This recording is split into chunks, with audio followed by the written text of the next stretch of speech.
교회 소식과 지난 추수감사절 때 우리가 행한 이웃을 도운 것에 대한 잠시 보고를 드리겠습니다. 먼저 교회 소식 여러분들이 주보를 참조해 주시되 여러분 주보에 없는 한 가지 사항만 여러분들이 기억해 주시면 좋겠습니다. 다음 주부터 대강절이 시작이 됩니다. 대강절이 무엇이냐면은 예수님 오심을 기다리는 절기예요. 그래서 성탄절을 앞두고 5주 동안 대강절로 지킵니다. 우리를 구원하러 이 땅에 나고 천한 인간의 모습으로 오신 예수님을 기다리며 또한 다시 오실 예수님을 기다리는 시간을 우리는 대강절이라고 합니다. 그래서 대강절 때는 무엇을 하느냐? 제일 중요한 것은 이 땅에 빛으로 오신 예수님을 맞이하기 위해서 우리가 빛을 통하여서 예수님을 기다리게 됩니다. 그래서 교회에서는 성탄 트리를 밝히게 되고요. 집에서는 작은 성탄 장식을 시작함으로써 우리가 예수님을 기다리는 그러한 절기를 대강절이라고 합니다. 작년에도 여러분들이 하셨겠지만 올해처럼 코로나로 인해서 힘들고 지쳐있을 때 여러분들의 가정에 조그만 성탄 트리라도 밝힘을 통하여서 세상에 예수님이 이 땅에 오셨음을 또 예수님이 다시 오실 날을 우리가 함께 기다리는 절기가 되기를 바랍니다. 그리고 이어서 여러분들이 지난주에 행한 우리가 추수감사절 이후에 사회봉사활동을 보여드리도록 하겠습니다. 제가 추가로 카카오톡으로 보낸 영상들이 있어요. 그것도 좀 준비해 주시면 좋을 것 같습니다.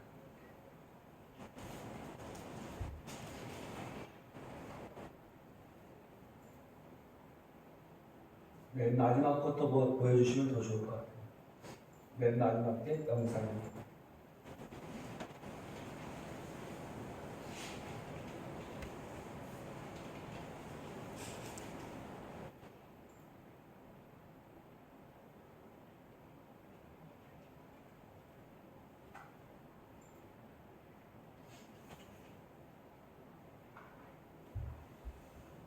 지켜보고 있으니까 틀리는 것 같아요.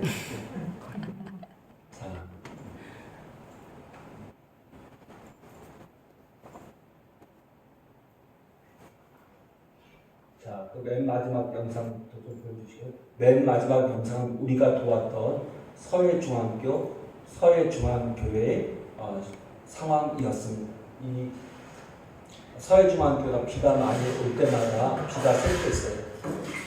그래서 지금 저를 카메라에 있는데 저분이 누구시냐면은 서해중앙교회 김유식 장로님이셔요.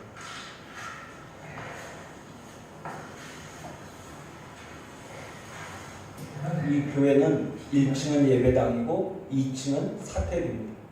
그러니까 1층이 비가 저 정도로 세면 2층도 당연히 세겠죠. 그래서 사모님이 아기를 임신하고 있으면서 굉장히 좀 마음에 근심이 있었어요. 자, 그런데 지난주에 제가 그런 말씀 드렸잖아요. 우리 교회에서 한 분이 헌금해 주셔서 그것을 우리 사모님이 아기 낳는데 도와드리기 위해서 전달했었고요. 예배 시간 중에. 그리고 또 한 분이 제게 얘기하지 않고 첫 번째 사진을 보여주세요. 이 교회 지붕 상황이 어땠냐면 옆에 사진 보여주세요. 이 지붕에 보면은 싱글로 덮여져 있었는데 저 사이에 비가 새서 이렇게 1층까지 비가 샜으면 또 옆에 보여주세요. 그래서 보시면 저렇게 싱글이 뜯겨져 나간 부분도 있고 그랬던 겁니다. 근데 우리 교회 익명의 권사님 한 분이 이 교회 지붕을 싹 갈아주셨어요. 빨간 지붕 사진 좀 보여주세요. 이랬었는데 이건 교회 정면 모습이고요. 예, 지금 공사 저렇게 빨간 지붕으로 요번에 한 분이 개인적으로 다 헌금을 하셔서 서해중앙교회 지붕을 싹 다 고쳐주셨습니다. 그래서 우리 교회 교인들이 수고해서 서해중앙교회는 이번에 복을 받았습니다. 비 새는 것도 막았고 또 아기 낳는 것에 많은 경제적인 어려움이 있었는데 또 도움을 주셔서 우리 서해중앙교회는 복을 받았어요. 근데 지난주에 말씀드렸던 것처럼 우리 서해중앙교회만 이렇게 지붕 방수도 하고 아기 낳는 문제도 해결하고 그러니까 다른 어려운 교회 목사님들이 제게 하소연을 하더라고요. 그 중에 한 분이 제게 이런 얘기를 하는 거예요. 한 분이 옆에 가만히 평소에 얘기 안 하시던 분이 저에게 이런 얘기를, 목사님 저 사례비 못 받은 지 2달 됐어요. 그러시더라고요. 왜냐하면 작은 교회였는데 그래도 교인들이 나와서 사례비는 받고 있었는데 최근 들어서 헌금이 줄어들면서 사례비를 정상적으로 받고 있지 못하다는 겁니다. 그래서 그분 보고 제가 우리가 그 생명을 나누는 사람들에게 쌀을 보낼 때 그럼 같이 와요. 아는 분이 목사님 오시니까. 그런데 오자마자 저를 보고 하는 첫 말은 목사님 저희 교회에 매년 추수감사절이 되면은 쌀을 80kg 가져다 주는 다른 교회 장로님이 계셨는데 올해는 안 가져오셨다는 거예요. 그 얘기 뭐냐면은 우리 교회에 쌀이 많이 있으니까 좀 달라는 얘기잖아요. 그래서 제가 생명을 나누는 사람들 오기 전에 그 중에서 일부를 빼어서 그 목사님께 드렸습니다. 자, 그 다음 영상을 좀 보여주시겠어요? 그 생명을 나누는 사람들, 우리가 도와준 단체가 어떤 곳인지를 CTS에서 잘 설명하고 있어서 한번 보여드리도록 하겠습니다. 여러분 안녕하십니까. 신천 매거진 굿데이 첫 소식입니다. 코로나19의 대규모 확산 후 한국인의 입국을 제한한 국가가 100곳을 넘어섰습니다. 코로나 사태 전 한국을 방문했던 많은 선교사들이 선교지에 돌아가지 못한 채 어려움을 겪고 있는데요. 감리교 웨슬리 선교관이 선교사들에게 숙식을 제공하는 등 여러 지원을 이어가고 있습니다. 변현준 기자입니다. 이달 신천지에 집단 감염으로 시작된 코로나19의 대규모 확산. 우리나라가 집단 감염화되면서 한국인의 입국을 제한하는 국가는 11일 기준 116개 국가로 늘어났습니다. 입국 제한으로 인해 잠시 귀국했던 선교사들은 발이 묶였습니다. 예상하지 못한 상황에 가장 큰 어려움으로 다가오는 것은 숙식 문제. 감리교 웨슬리 선교관이 선교지로 돌아가지 못하는 선교사들에게 숙소를 제공하고 있습니다. 원쳐서 조용히 지내다가 선교관에 들어오게 됐습니다. 근데 저하고 사정이 비슷하시더라고요. 여기 계신 분들 입국이 갑자기 금지가 돼가지고 그 선교지에 복귀하지 못해가지고 여기서 지내시는 분들 계시고 저희도 지금 일본이 입국이 금지한다고 하더라고요. 신림과 수원, 서산 등 전국 9곳에 위치한 웨슬리 선교관에는 현재 9개 국가의 선교사 가정 27명이 거주하고 있습니다. 웨슬리 선교관은 숙박뿐 아니라 밥과 김치 등의 기본적인 식사를 제공하고 차량 지원까지 진행하고 있습니다. 또 기독교대학 감리회에서 운영하지만 타 교단 선교사들까지 이용이 가능합니다. 저는 이제 장로교 합동 측인데 이렇게 감리 선교관을 제가 이제 어플라이 하니까 너무 흔쾌히 이렇게 해주셔가지고 쌀도 주셨죠. 또 김치도 주시죠. 뭐 뜨뜻하죠. 더운 물 막 쓰죠. 너무 감사해가지고요. 조정진 웨슬리 사회성화실천본부 상임이사는 코로나 사태가 안정될 때까지 선교사들의 숙식을 보장할 것이라고 밝혔습니다. 선교지로 출국을 못하시는 심지어 입국 거절 당하시고 다시 돌아오신 상황이 되셔서 또 그런 가운데 또 계신 분들은 언제가 될지 모르지만 빨리 가셔야 되지만 또 머무시는 기간은 저희가 보장해 드리고 안정될 때 그때 좀 편안히 계시다가 가시도록 그렇게 저희가 보장해 드릴 예정입니다. 감리교 웨슬리 선교관은 선교사들에게 필요한 선교관 유지를 위해 10,000명에게 월 10,000원씩을 모금하는 만사형 투운동을 전개해 나갈 계획이라고 밝혔습니다. 발이 묶인 선교사들의 안식처가 돼주고 있는 감리교 웨슬리 선교관. 조건 없는 사랑의 실천은 많은 기독교인들에게 귀감이 되고 있습니다. 시채널 뉴스 변현준입니다. 다음 사진을 좀 보여주시겠어요? 우리 교회 오셨을 때 몇 장 찍은 사진을 저기 보내주셨습니다. 그분들이 오셨으니 우리 교회 사진을 잘 찍었고요. 그다음 이게 저희들이 쌀을 실어드린 거예요. 근데 이 쌀이 앞에 뒤에만 있는 게 아니라 앞 좌석에도 다 실었습니다. 그러니까 우리 장장님 얘기한 대략 5가마 정도를 우리가 선물한 것과 성민한 거에서 전부 다 실어드렸습니다. 그 다음에 우리가 선물했던 거, 김, 뭐 과일, 그런 거 남김없이 다 보내드렸습니다. 다음 사진이요. 예, 같이 오셨던 목사님과 잠깐 사진 찍었는데 제가 몰랐는데 제 옆에 옆으로 서 계신 오른쪽으로 서 계신 목사님은 이 감리교 웨슬리 선교관을 돕기 위해서 그 교회에서 헌금을 해서 임대를 얻어서 선교사들을 돕고 있다고 합니다. 자, 그 다음 넘겨주시겠어요?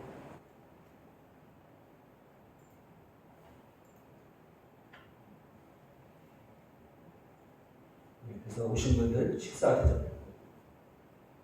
다음 같이 기념 촬영을 한 겁니다. 자, 꺼주시고. 근데 우리 조정진 목사님, 이 일을 주도하는 조정진 목사님께 어떤 일이 요즘 제일 어렵습니까? 라고 물어봤어요. 현재는 선교관이 27채고요. 그러니까 한 빌딩 안에 27개의 방이 있는 게 아니라 이제 각지에 흩어져 있대요. 서울, 서산, 인천, 수원 등의 그 독지가 내준 그런 건물들을 이용해서 27곳의 선교관을 운영하고 있는데 거기에 현재 약 100여 명의 이제 사람이 들어서 100여 명의 선교사님과 선교사 가정들이 머물고 있다는 거예요. 그래서 우리가 5가마 정도의 쌀을 실어드리니까 뭐냐면 야, 한 달은 먹을 수 있겠다고 그러더라고요.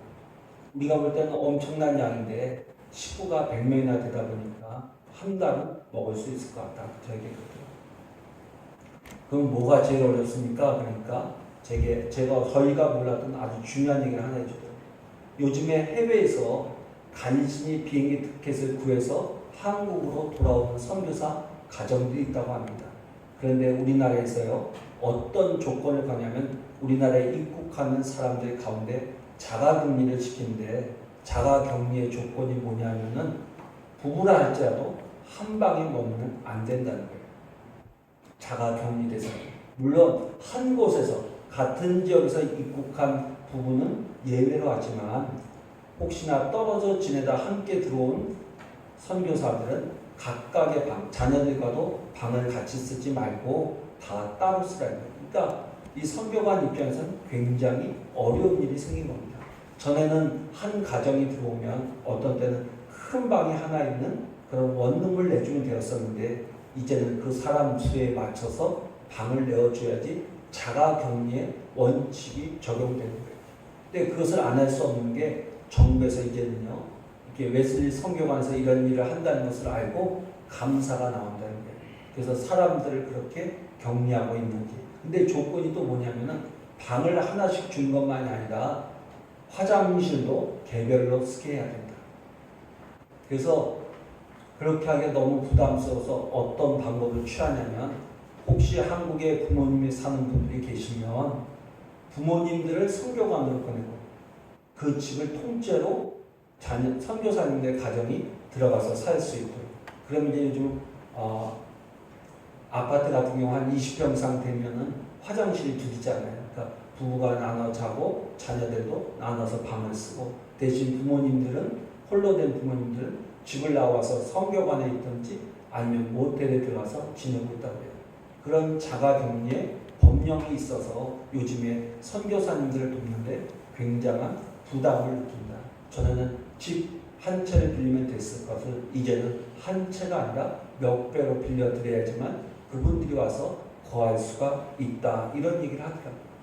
그리고 요청하는 분들이 이제 초교파적으로 받아들이다 보니까 너무 많다 보니까 방을 마련할 길이 없는 거예요. 그래서 어떻게 할까? 근데 요청하는 분들 많고 그렇다고 무작정 얻어놓자니 그분들이 떠나고 나면 그 집들이 다 공실이 될 테니까 쉽게 어떻게 마련할 길이 없어서 고민하고 있었는데 그런데 아까 보셨던 그쪽 마로 목사님께서 헌금을 해주셔서 월세방을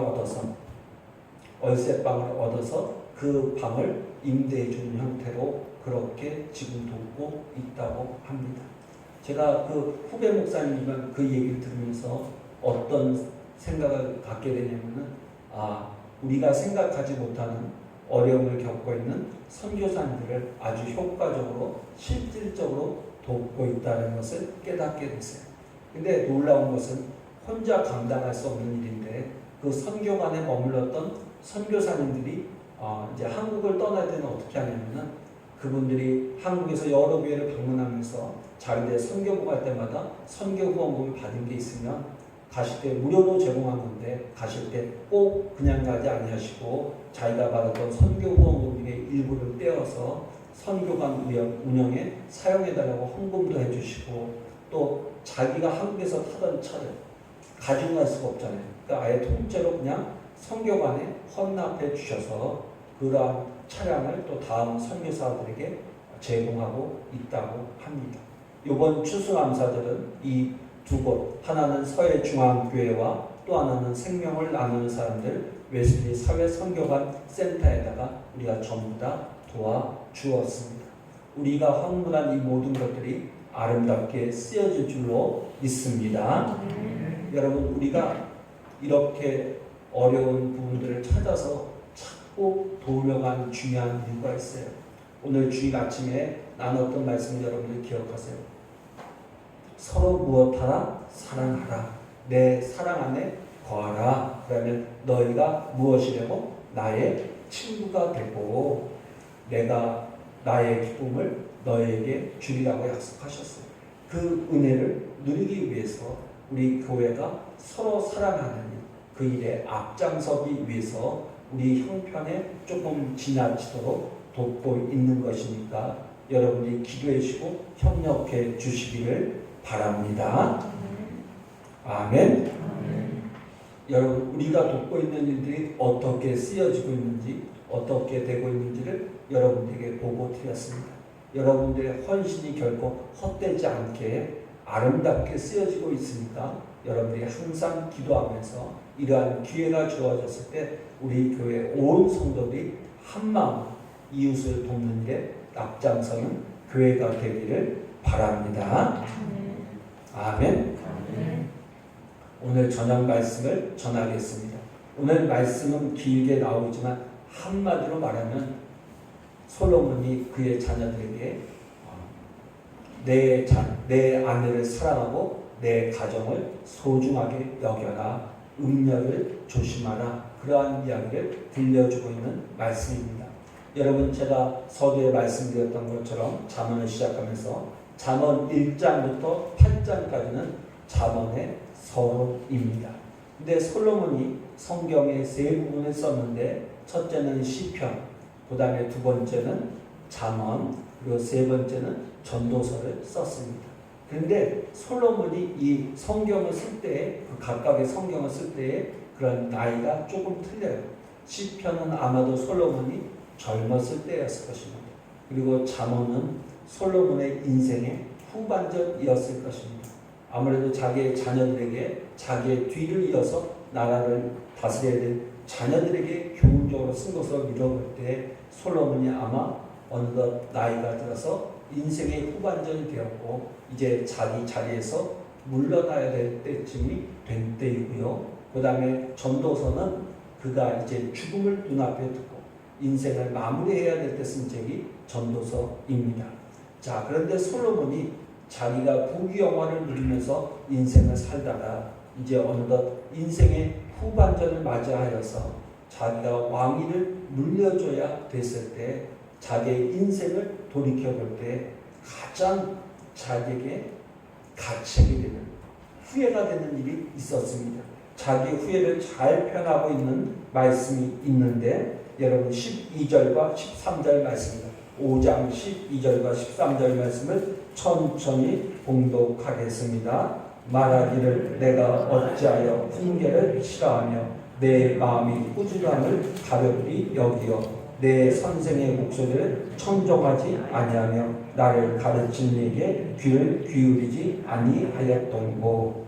자, 12절과 13절 말씀은 솔로몬이 인생의 후반전에 대해서 자기의 인생을 돌이켜볼 때 자기가 뒤늦게 깨닫고 후회하는 일이 있었는데 자기가 선생들의 말에 귀를 기울이지 않았다는 겁니다. 어떤 말씀에 귀를 기울이지 않았느냐? 특별히 여러분 오늘 성경 말씀 한번 좀 더 찾아볼까요? 3절에서 5절까지의 말씀, 6절까지의 말씀을 천천히 봉독하겠습니다. 3절로 6절까지의 말씀 한 목소리로 천천히 봉독합니다. 대저 음녀의 입술은 뿔을 떨어뜨리며 그의 입은 기름보다 미끄러우나 나중에 쑥같이 쓰고 두나에 가진 칼같이 날카로우며 그의 발은 사지로 내려가며 그의 걸음은 소울로 나아가나니 그는 생명의 평탄한 길을 찾지 못하며 자기 길이 든든하지 못하여 또 그것을 깨닫지 못하느니라.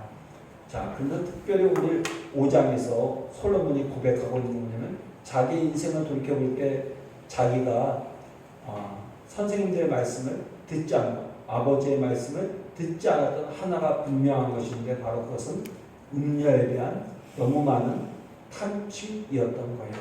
여러분 솔로몬의 인생 한번 생각해 보십시오. 솔로몬은 왕이 됐을 때 초창기에는 하나님 앞에 열심으로 예배하면서 지혜를 구하여서 전무후무한 지혜를 받았을 뿐만 아니라 부귀와 영화를 누릴 수가 있었습니다. 그런데 그런 하나님의 은혜 가운데 살던 솔로몬이 시간이 흘러가면서 부귀와 영화를 누리면서 그 마음이 하나님께로부터 점점 멀어지더니 이방의 여인들에게 관심을 갖기 시작하였습니다. 부강해진 나라의 힘을 이용하여서 주변의 연약한 나라들의 또 주변의 나라들과 정략적인 결혼을 하면서 이방의 공주들을 자기의 아내로 삼았는데 얼마나 많은 아내를 받아들였냐면은 성경 말씀에 보게 되면 솔로몬이 아내가 600명이었고 첩이 300명이었다고 기록하고 있습니다. 많은 이방의 여인들을 아내와 첩으로 맞이했던 거예요. 근데 여러분 성경을 자세히 읽어보면 솔로몬의 노년에 어떤 이야기가 나오냐면 그 이방의 여인들이 솔로몬의 마음을 하나님에게서 이방 신에게로 이끌어갔다는 말이 나옵니다. 그러니까 솔로몬이 인생의 후반전에서는 어떤 삶을 살았느냐? 하나님의 은혜 가운데 부귀와 영화를 누렸지만 자기도 모르는 사이에 이방 여인들의 이끌림을 통하여서 우상을 섬기는 사람이 되고 말았다는 것입니다. 그러니까 오늘 솔로몬이 인생의 후반전에서 자기의 인생을 돌이켜볼 때 자기가 하나님 앞에서 아버지 앞에서 가장 부끄러웠던 일은 무엇이냐면 자기도 모르게 마음을 이방의 여인들에게 빼앗겼던 거예요. 그러니까 오늘 솔로몬이 그의 아들들에게 당부하기를 너희들의 마음을 결코 음녀들에게 이방의 여인들에게 뺏겨서는 안 된다. 너희들이 그렇게 마음을 빼앗기게 되면은 너희들이 후회하는 인생을 살 수밖에 없을 것이다 라고 간곡하게 당부하고 있는 것입니다. 그래서 잠언 1장부터 8장까지의 말씀을 읽다 보게 되면 솔로몬이 하는 얘기는 두 가지입니다. 하나님의 말씀을 가슴에 새기고 그 말씀에 순종하라는 것과 또 하나는 음녀를 조심하라. 이방 여인에게 마음을 빼앗기지 않도록 하라고 진심당부를 하고 있습니다. 자, 그러면 어떻게 해야 그의 자녀들이 자기의 마음을 이방 여인에게 뺏기지 않고 하나님을 잘 섬길 수 있을까요? 그 비결을 15절부터 설명하고 있습니다. 네, 15절부터 20절까지의 말씀을 천천히 한 목소리로 동합니다. 15절에서 20절까지의 말씀입니다. 천천히 다시 한번 봉독하겠습니다. 너는 내 우물에서 물을 마시며 내 샘에서 흐르는 물을 마시라. 어찌하여 내 샘물을 집 밖으로 넘치게 하며 내 도랑물을 거리로 흘러가게 하겠느냐. 그 물이 내게만 있게 하고 타인과 더불어 그것을 나누지 말라. 내 샘으로 복되게 하라. 내가 젊어서 취한 아내를 즐거워하라. 그는 사랑스러운 암사슴 같고 아름다운 암노루 같으니 너는 그의 품을 항상 족하게 여기며 그의 사랑을 연모하라. 내 아들아 어찌하여 음녀를 연모하겠으며 어찌하여 이방 계집의 가슴을 안겠느냐. 자, 그래서 15절로부터 특별히 19절까지의 말씀은 한마디로 얘기하면 잘 설명해주고 있는 것은 무엇이냐면 18절 말씀입니다. 내 샘으로 복되게 하라. 내가 젊어서 취한 아내를 즐거워하라. 그것이 음녀와 이방의 여인에게서 내 자신을 지키는 방법이다라고 가르쳐주고 있는 것입니다. 15절에서 내 우물 또 내 샘이라는 것은 한마디로 말하면 젊어서 얻은 내 아내라는 거예요. 그러니까 젊어서 얻은 내 아내로 인하여 만족하고 사랑하며 살아갈 때에 내 마음이 이방 여인에게 또 음녀에게 빼앗기지 않아서 하나님의 복을 누리면서 형통한 삶을 살 것이다 라고 오늘 솔로몬이 간곡하게 당부하고 있는 것입니다. 자, 그러면서 오늘 솔로몬이 이런 표현을 쓰죠. 19절 말씀. 그는 사랑스러운 암사슴 같고 아름다운 암노루 같으니 너는 그의 봉을 항상 족하게 여기며 그의 사랑을 항상 연모하라. 내 젊어서 얻은 아내가 암노루 같고 암사슴 같다. 이렇게 권면하고 있어요. 근데 어느 분이 이 본문 말씀했더니 내 아내는 암사슴도 아니고 암노루도 아니고 암호랑입니다. 그렇게 얘기를 하더라고요. 그래서 자기는 자기 아내를 사랑할 수 없다는 거예요. 그런 면에서 여러분 오늘 밤에 나온 여자분들 잘 기억하세요. 행복한 가정을 이루기 위해서는 어떻게 해야 되냐? 호랑이가 되면 안 돼요. 절대로. 성경에 나온 것처럼 남편이 볼 때 어떤 사람? 암사슴 같고 암노루 같아야 돼요. 그래서 항상 남편이 누구요? 아내를 사랑할 수 있는 그러한 관계가 될 때 그 가정이 더불어 견고하게 세워질 줄로 믿습니다. 아멘. 여러분 솔로몬이 인생을 다 살아보고 얘기하는 거예요. 어느 정도 살아보고 자기가 하나님의 부귀와 영화도 누렸고 자기가 고칠 것이 없는 인생을 살아보고 돌이켜보니까 자기가 믿음으로 가정을 잘 꾸려가지 못한 것이 결정적인 자기 인생의 흠이라고 이야기하고 있는 것입니다. 근데 여러분 이것이 우리 예수 믿는 사람들에게 왜 중요하냐? 우리가 건강한 가정생활을 하지 못하면요 건강한 신앙생활을 할 수 없어요. 여러분 이건 신앙생활과 가정생활은요 우리가 분리할 수가 없습니다. 가정이 행복해야 교회가 행복한 교회가 되는 거예요. 어떤 분들을 보면 종종 교회 오셔서 화를 많이 내시는 분들이 있어요. 그분들을 가만히 유심히 보면요 집안에서 불편한 거예요. 그 불편함을 어디서 터뜨리냐? 교회에서 터뜨리는 분이 많이 계셔요. 가정이 건강해야 행복해야 행복한 신앙생활과 교회가 될 수 있습니다. 그리고 또 하나 성경에서 이렇게 음란의 문제를 자꾸 다루는 중요한 이유가 있는데 특별히 구약 성경은 하나님과 우리의 관계를 혼인의 관계에 많이 빗대어서 이야기합니다. 그러니까 우리의 마음을 음녀에게 이방인에게 뺏기지 말라는 얘기는 다른 얘기로 좀 비유적으로 구약적인 관점에서 이야기한다면 하나님과 혼인 맺은 사람으로서 우리가 신앙생활 때 하나님이 아닌 우상에게 우리의 마음을 빼앗겨서는 안 된다는 경고의 말씀이기도 합니다. 사랑하는 성도 여러분, 우리가 세상을 살아가다 보면 요즘 같은 때 우리의 마음을 빼앗는 우상들이 너무 많이 있습니다.